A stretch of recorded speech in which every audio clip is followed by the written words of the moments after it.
રાષ્ટ્રપતિ એવોર્ડ વિજેતા શિક્ષક એવા જીતેન્દ્ર વાઝાના સથવારે જ્ઞાન, ગમ્મત અને મોજ સાથે શ્રી ખીમનાથ મહાદેવના મંદિર ખાતે શિવસભાનું ધાર્મિક આયોજન કરવામાં આવ્યું હતું.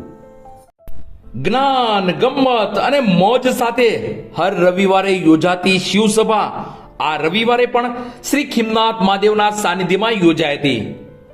આ રવિવારે શિવસભા ખાસ અને વિશેષ રહી હતી, કારણ કે રાષ્ટ્રપતિ એવોર્ડ વિજેતા અને નિવૃત્ત શિક્ષક એવા જીતેન્દ્ર વાઝાના સથવારે આજની શિવસભા યોજાઈ હતી. જીતેન્દ્ર વાઝા દ્વારા બાળકોને અલગ જ રીતે જ્ઞાન આપવાની સાથે ગમ્મત થાય તેવી વાણી, તેવી સમજ અને નિત નવા પ્રયોગો સાથે બાળકોને મોજ કરાવી હતી. સાવ સાદી અને સરળ ભાષામાં બાળકોને સમજાય તે રીતે, બાળકોને મજા આવે તેવી રીતે, બાળકોને જ્ઞાન મળી રહે તે રીતે જીતેન્દ્ર વાઝાએ આ શિવસભામાં અદ્ભુત કાર્ય કર્યું હતું. શિવસભાના આ ક્લાસરૂમમાં જીતેન્દ્ર વાઝાના સથવારે બાળકો આનંદિત થઈ ઉઠ્યા હતા. હર શિવસભામાં નિમિત્ત માત્ર મનોરથી દ્વારા પ્રસાદીની સુંદર વ્યવસ્થા કરાતી હોય છે, ત્યારે આજની શિવસભામાં પ્રસાદીના નિમિત્ત માત્ર મનોરથી કમલેશભાઈ પ્રાણશંકર ત્રિવેદી કમલેશ દાદા રહ્યા હતા.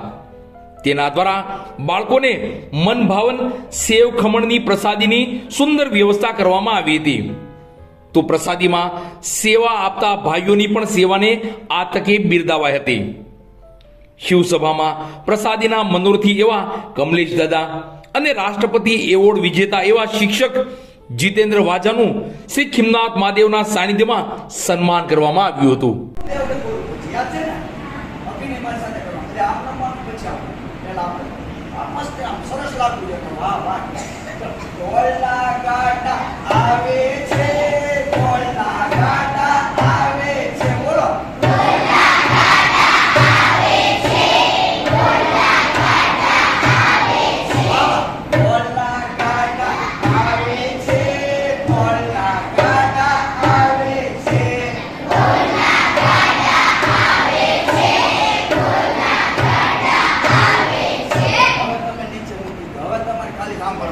ખેડૂત છે, નીચે ઉતરો, ગાડા કોઈ નીચે નથી ને, હવે ગાડા જાય છે. દેવ ઓલા ગાડા જાય છે, ઓલા ગાડા જાય છે,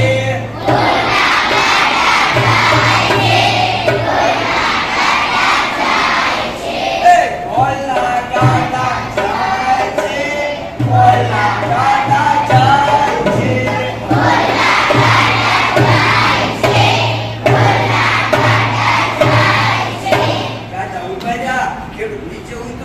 મોટું કામ હતું. હલો બોલ્યો વાગો એ બાજોસી બોલના બોલા બોલા કોણ દેવ બળતી રાજ પકડી હવે જાને બગાડ હતો. બોલા ગાડા આવે છે, બોલા ગાડા આવે છે, બોલા ગાડા આવે છે. હવે પચાસ ઉપરનો ઢાળતો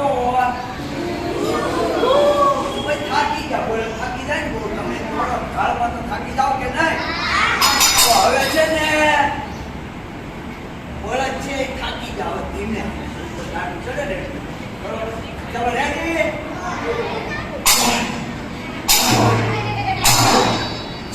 બોલો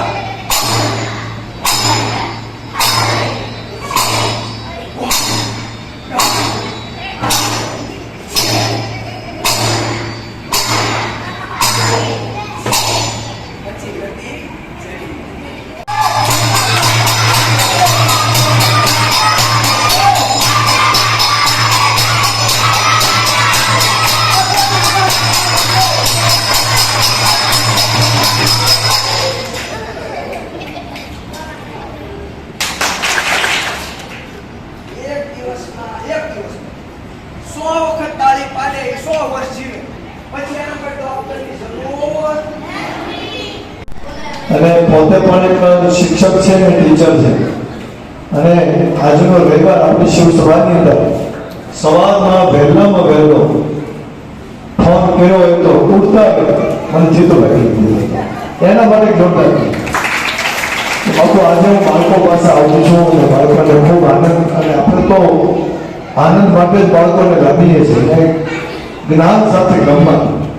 એક તો તમને ગમત કરાવીને સાથે સાથે ઘણી બધા વિષયો એને પાછા તમને પ્રાપ્ત કર્યા. જ્ઞાન સાથે ગમત તમને જ્ઞાન પણ પ્રાપ્ત થયું, અને આવજોની સાથે સાથે વાવજો પણ વાત મૂકી દીધી, એ પણ એક મહત્વની વાત છે. એટલે જીતુભાઈ આજે તમે આવ્યા છો અમારે ત્યાં, તો આપનો ખૂબ ખૂબ ધન્યવાદ. આભાર તો વ્યક્ત ન કરું, કારણ કે તમે અમારા છો, અને સદાય સદાય તમે અમારે ત્યાં આવતા રહેજો. અમારા બાળકોને જ્ઞાન સાથે ગમત એ પણ તમે આપતા રહેજો. આપણે દરેક શિવ સભામાં નમત રહેજો, અમારી માટે ખાસ પધારજો. તો જીતુભાઈ બધા માટે જોર કરતા